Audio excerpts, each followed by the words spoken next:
피해자 아버지께서는 처음에는 112에 신고하고 경찰서에도 직접 찾아갔고 수차례 전화도 했지만 돌아온 대답은 팩스 보냈으니 기다려야 했습니다. 아버지의 음성을 듣겠습니다. 한번 틀어주세요. 그때 바로 112에 신고를 하고 강력계에서 전화가 와가지고 저기 팩스로 송부를 했다고 캄보디아 대사관으로. 그 다음날 또 갔는데 네. 그 팩스로 전송을 했다고 그렇게만 얘기를 하더라고요. 그 이후로 제가 이제 캄보디아 대사관으로 국제 전화로 했더니 이거는 뭐 기다릴 수밖에 없다. 그거를 구출을 하려면은 그 사람이 있는 동영상이나 확실한 거가 아니면은 캄보디아 경찰이 뜨질 않는다. 아니 그런 동영상이 있고 그런 위치가 있으면은 바로 잡지 그거를 그냥 그렇게 미연하게 대처하는 게 어딨냐고. 아니 그 다음에 계속 제가 전화를 했더니 당직 근무가 하루하루 변경되기 때문에 특별하게 그 내용 받은 거는 다시 없다고. 제가 이번 사건을 겪어보니까는 이건 메시지만 탁 촉땡기고 그냥 당직 넘어가면은 그 다음 사람이 그거를 읽지도 않고 톡 그냥 넘겨버리고 자기네들은 최선을 다하고 있기 때문에 특별히 대답할 게 없다고 그렇게만 대답을 하더라고. 다음은 최현일 의원님 질의해 주시기 바랍니다. 네, 영도북합 최현일입니다. 차장님, 예. 박찬대 의원님이 캄보디아 범죄 조직에 감금돼 있던 국민 16명을 구출했는데요.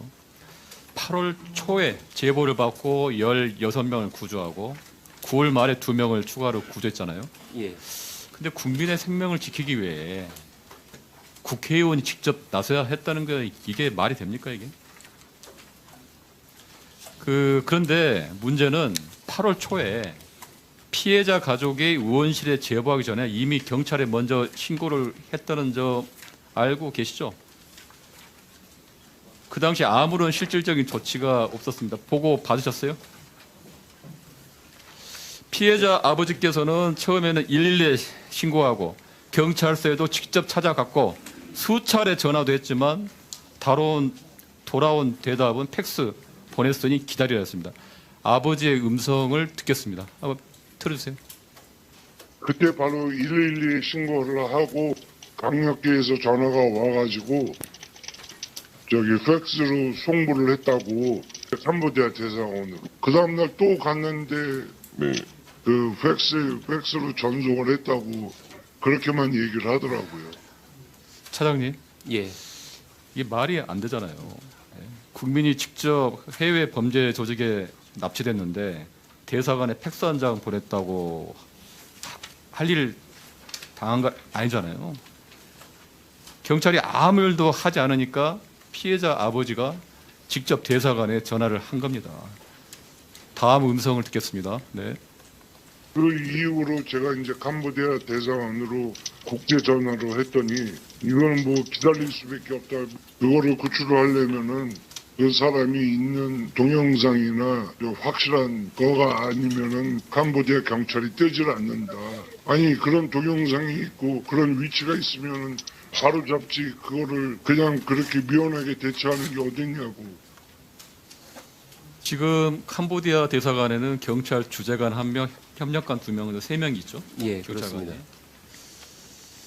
이제는 이제 언론에 이제 알려졌지만 캄보디아 경찰 같은 경우는 동영상 등 납치 증거, 정확한 위치 자료가 있어야만 움직인다는 게 알잖아요. 예.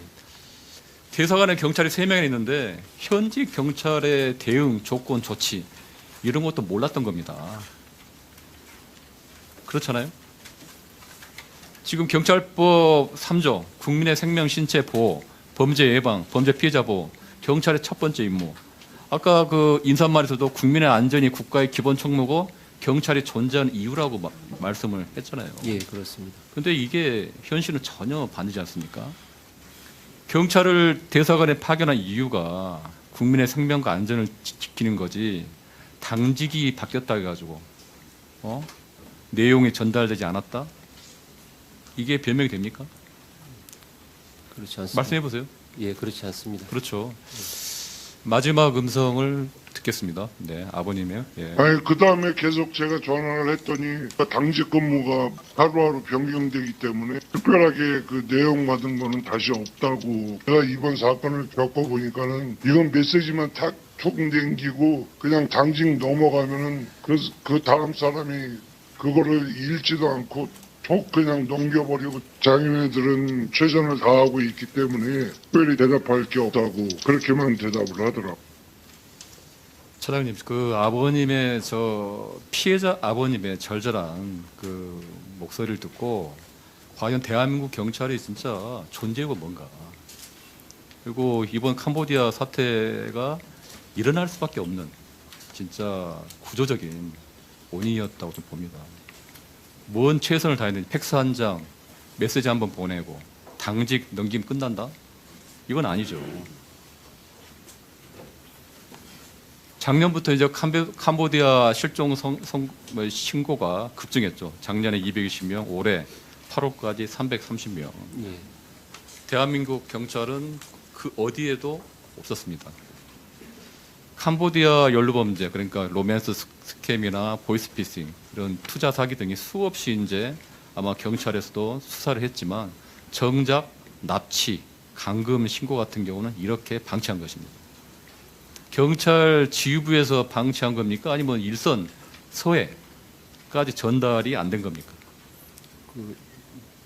방치한 것은 아니고요. 저희도 그 캄보디아에 있는 이제 주재관을 늘리기 위해서 노력을 했고, 계속 그쪽과 이제 캄보디아 측과 이제 그런 공조 협력을 강화하기 그래서 위해서 노력을 했지만 좀 그 공조가 좀 미흡했던 그런 사실입니다. 지금 뭐 범죄 종합 대응단을 만들고 하는 건 좋은데, 예. 전수조사하는 거 좋은데 이미 뒷북 대응이라고 생각하고요. 오늘은 이제 캄보디아지만 내일은 또 어느 나라에서 이런 일이 벌어질지 모른다는 거죠. 그래서 차장님, 이게 직무대행님께서 어떤 해외 실종, 범죄 신고 대응체계 전면적으로 확실하게 마련해 주시길 바라고요. 아직 예. 개선 방안을 준비해 바랍니다. 그리고 이제 아버님께서 마지막에 이제 저희한테 저희 의원실에 부탁한 게 있습니다.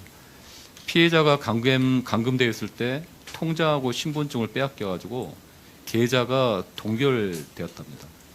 아직도 복구가 안 되고 있답니다.